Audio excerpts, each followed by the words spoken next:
Welcome back to F1 Report, everyone.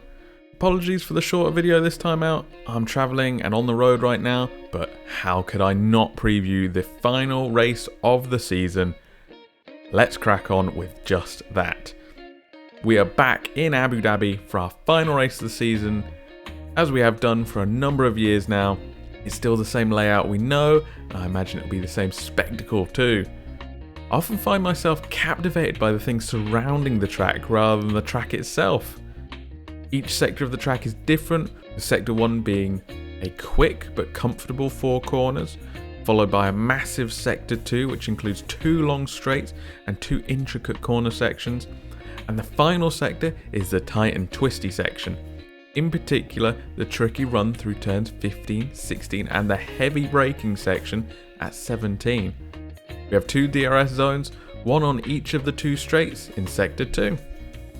The weather for the race will be dry as it tends to be in Abu Dhabi, and of course we'll be running in the evening with the sun gently setting, one of those special features of this race that I mentioned earlier.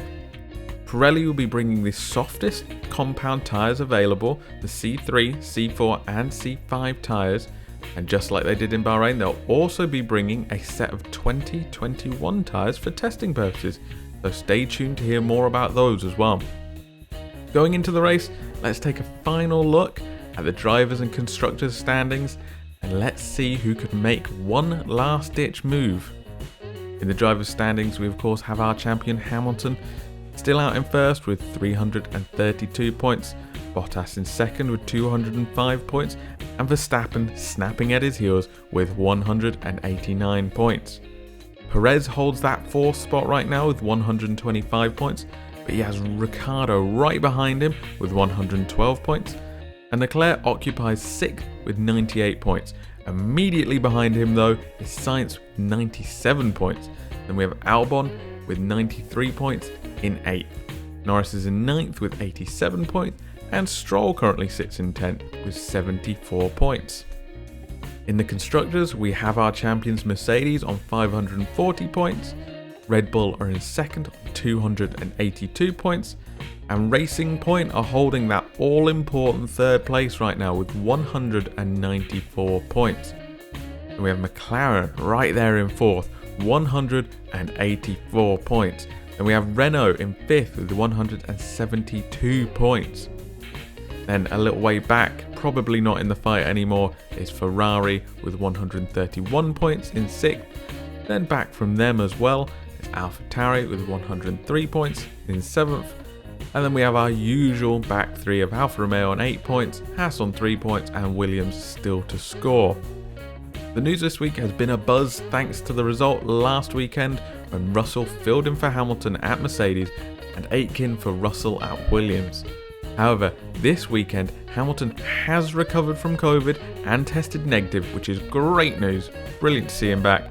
So that means he will take his seat back and Russell will be heading back to Williams. The speculation surrounding Russell and his future at Mercedes will probably not go away, however, much to Bottas's displeasure I'm sure, and the same goes for the Perez-Albon debate for the remaining Red Bull seat too. However, one man who took over will still be on the track this weekend, and that will be Pietro Fittipaldi. He will still continue to fill in for the injured Romain Grosjean in the Haas.